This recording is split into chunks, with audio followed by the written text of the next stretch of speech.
अस्सलाम वालेकुम, मैं हूं कदीर अहमद और आप देख रहे हैं कदीर अहमद ऑफिशियल।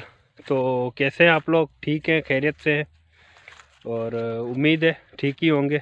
तो दोस्तों, आज मैंने सोचा है कि मैं एक व्लॉग बनाऊं और फ़िश फार्मिंग के बारे में आपको बताऊं, जिसमें मैं माहिर हूं और मैंने अपनी स्टडीज़ भी उसी में की हैं, फ़िशरीज़ में। तो सोच रहा हूं कि उस पर भी एक व्लॉग बनाऊं। हाँ या ना तो वो आप ही बताएंगे कमेंट्स में। अगर आपको इंटरेस्टेड हैं आप उसमें, तो मैं ज़रूर बनाऊंगा उस पर, आप बताइएगा मुझे कमेंट्स में। और चैनल को ज़रूर सब्सक्राइब करें, ये लाजमी है, इससे हौसला बढ़ता है मेरा। अभी तो नहीं बना रहा ये वीडियो तो मैंने सिर्फ पूछने के लिए बनाई है कि बनाऊं या ना बनाऊं। अगर आप कहेंगे तो मैं अगली वीडियो उसी की इंशाल्लाह कोशिश करूंगा। है भी रमज़ान, थोड़ा मुश्किल होगा, लेकिन मैं कोशिश करूंगा कि आपके लिए बनाऊं। ये देखें माशाल्लाह, इसको कहते हैं कुदरत। ये फूल जो हम बाज़ारों से ख़रीदते हैं यहाँ पे उगते हैं, यहाँ पे इनकी प्रोडक्शन होती है। तो शायरी हो जाए एक इस पे। जल्दी से एक अच्छी शायरी ढूंढें और कमेंट करें, देखते हैं किसकी शायरी ज़्यादा सूट करती है इन फूलों पे। और वो मैं यूट्यूब के शॉर्ट्स वीडियोस में स्क्रीनशॉट लगाऊंगा और शेयर ज़रूर करूंगा आपके साथ।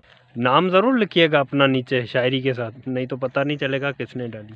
आप लोग सोच रहे होंगे कि सारा दिन यूट्यूब के वीडियोस बनाता हूँ और वाकई में जॉब वगैरह मैं नहीं करता। जो भी कमाते हैं वो यहीं से कमाते हैं। ये तो मेरे अंकल का गुलाब है, टू बी ऑनेस्ट मेरा नहीं है। मेरा जो है वो पार्टनरशिप पे है। मैंने अपनी ज़मीन ज़ाती मेरी कहीं भी नहीं है, पर मैं ऐसी फैमिली से बिलोंग करता हूँ जो शुरू से काफ़ी वक्त से ज़मीनों के काम में रहे हैं। तो बचपन से शौक़ भी ज़मीनों का ज़्यादा था, हालांकि फ़िश फार्मिंग पे मैंने पढ़ा हुआ है, पर फिर भी मैं अपने अंकल के साथ पार्टनरशिप पे जो है वो गुलाब वगैरह करता हूँ और उसी में से अपने घर का खर्चा निकालता हूँ। बाकी उम्मीद है कि एक दिन ये चैनल भी ज़रूर मुझे कमा के देगा, और वो तभी मुमकिन है जब आप लोग सब्सक्राइब करेंगे, सपोर्ट करेंगे। तो कौन सा आपका खर्चा हो रहा है यार, कर दो नहीं। सब्सक्राइब का बटन दबा दो। कौन सा आपका खर्चा जाएगा, पैसे जाएंगे, कुछ भी नहीं होगा, नुकसान कोई भी नहीं है आपको। अलबत्ता मेरी वीडियोस देखते रहेंगे और ये थोबड़ा आपको सामने दिखता रहेगा जब भी यूट्यूब खोलेंगे। आज मैं आपको एक मज़े वाला किस्सा बताता हूँ। दोस्तों, जब कोरोना वायरस अपने उरूज पे था, तब ये फसलें जो है वो किसी काम की नहीं थी। और तब ये जो है वो, अब जो भी गुलाब था वो रोज़ मज़दूर तोड़ते तो थे, लेकिन बाज़ार नहीं जाता था बिकने के लिए, मार्केट्स वगैरह में नहीं जाता था। इनको तोड़ते थे और ज़ाया कर देते थे, क्योंकि ये कोई खाने की चीज़ तो है नहीं, या कोई बेसिक नीड नहीं है इंसान की कि इसके बगैर इंसान रह नहीं सकता। तो होता कुछ यूँ था कि मज़ारें बंद थीं, शादियाँ बंद थीं, और काफ़ी ऐसी चीज़ें थीं जहाँ पे ये गुलाब वगैरह इस्तेमाल होता है, वो सारी चीज़ें बंद थीं। तो मार्केट्स में इसकी कोई वैल्यू नहीं बची थी। तो तब भी जो ज़मींदार थे, जो भी ये गुलाब वगैरह करते थे, उनके लिए बहुत बड़ा मसला आया था। और हालांकि एक गांव का इलाका है, लेकिन यहाँ पर भी कोरोना वायरस का एक ये इफ़ेक्ट पड़ा था कि गुलाब वगैरह नहीं बिक रहा था। तो जाहिर सी बात है, इनकम ख़त्म हो चुकी थी। तो जैसे कि मैंने आपको बताया, हम डिपेंडेंट हैं इन पे। और मज़े वाली बात यह है कि यहाँ हर दूसरे चौथे पाँचवें साल सैलाब आता रहता है। ये कच्चे का इलाका है, दरिया सिंध के जो है वो बिल्कुल साइड में है ये ज़मीनें। तो सैलाब आना तो यहाँ लाजमी है। तो उस सैलाब की वजह से जो है हमें बहुत बड़ा नुकसान होता है। जब भी सैलाब आता है, तो अल्लाह ना करे कभी आए, पर अगर आया भी तो मैं आपको कभी ये वीडियोस दिखाऊंगा उसकी। ये पूरा जो इलाका है, यहाँ तक कि हमारे गांव, हमारा घर वगैरह सब पानी के नीचे होते हैं। और जब हम वापस आते हैं, पानी चला जाता है, तो यहाँ पे कुछ भी नहीं बचता। ये सारी ज़मीनें, ये दरख्त, सारे दरख्त, जो बड़े बड़े दरख्त आप देख रहे हैं, ये चंद ही बचे हैं। बाकी ज़्यादा वक्त पानी खड़ा होने की वजह से ये भी ख़त्म हो जाते हैं, सड़ जाते हैं। और ये जो आप खूबसूरती पीछे देख रहे हैं मेरे, ये तो पूरी तरह से ख़त्म हो जाती है। कोई वक्त था यहाँ पे केले वगैरह लगे हुए थे हमारे, बनाना फार्म था, सैलाब आया, ख़त्म हो गया सब कुछ। फिर गंदम की, उसके बाद जो है वो गुलाब लगाया। यहाँ पे गुलाब था, उस साइड जो पीछे वाली ज़मीनें हैं उसमें फिर से बनाना फार्म की ही जो तैयारियाँ की और लगाया भी। लगाने के बाद कुछ ही वक्त गुज़रा था कि अभी बनाना फार्म अभी स्टार्ट ही हुआ था, फिर से सैलाब आ गया, फिर से ख़त्म हो गए सब। जो भैंसें वगैरह थी, घर में जो रखे पैसे थे सारे खर्च करके फिर से हमने ये ज़मीनें आबाद की और अब इनमें गुलाब है।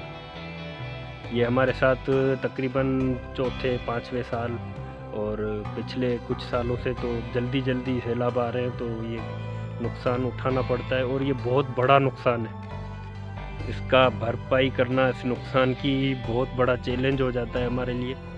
और आप समझ रहे हैं कि जितने पैसे हम यहाँ से कमाते हैं वो बहुत सारे होंगे, लेकिन उनका एक नेगेटिव साइड भी है कि यहाँ पे जब सैलाब आते हैं तो हम ख़त्म हो जाते हैं बिल्कुल। और यही वजह है कि इतना ज़्यादा जो है वो पैसा कमाने के बावजूद भी हम मिडिल क्लास हैं। तकरीबन आप ये भी कह सकते हैं कि लोअर मिडिल क्लास और अपर मिडिल क्लास दोनों ही तबके यहाँ पे रहते हैं जो ज़मीनें करते हैं।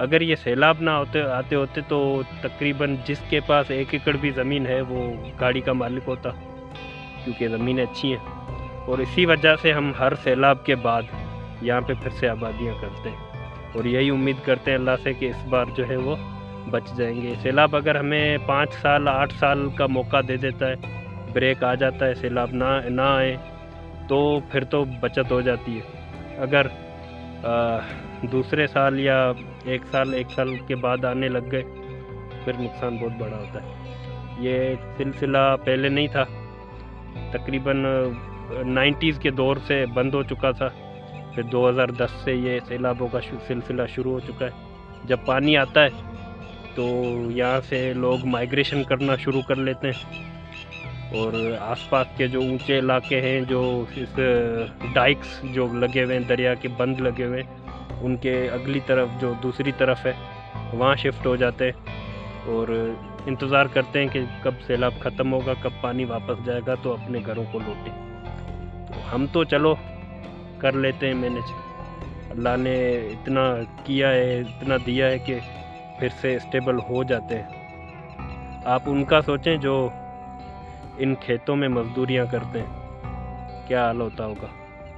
अपने मवेशी, अपने बच्चे सारे उठा के लेके जाना, उनके खर्चे, फिर जितने वक्त तकरीबन महीना 2 महीने बाहर रहना बगैर किसी मजदूरी के, और फिर वापस आना, ये इस बीच में कोई कमाई नहीं होती। फिर क्या करते हैं, ये अपने मवेशी बेचते हैं, उनमें से गुजारा करते हैं और फिर से आते हैं यहाँ पे, तो उनको अल्लाह इतनी रोज़ी देता है क्योंकि जो ज़मींदार है वो अपनी फसलें लगाने के लिए फिर से शुरुआत कर देते हैं ज़मीनों को बनाने की, तो उनकी मजदूरियाँ खुल जाती हैं। इसी तरह ये निज़ाम चलता है यहाँ का।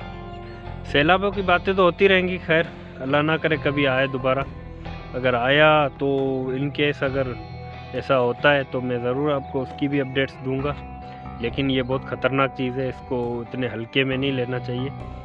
बहुत सारे लोग यहाँ पे रहते हैं, इसके चक्कर में जो है वो ख़त्म हो जाते हैं सैलाबों के, और अल्लाह ना करे कभी आए। गरीब लोगों की बस की बात नहीं है इसको झेलना, बल्कि जो स्टेबल लोग हैं, जो ज़मींदारी की लाइन में हैं या फार्मिंग की, या वैसे भी उनको अपने घर छोड़ने पड़ते हैं, ज़मीनें तबाह हो जाती हैं, तो अल्लाह ना करे कभी आए। तो दोस्तों ये वीडियो यहीं पे ख़त्म करते हैं, मिलेंगे अगली वीडियो में, तब तक के लिए अल्लाह हाफ़िज़।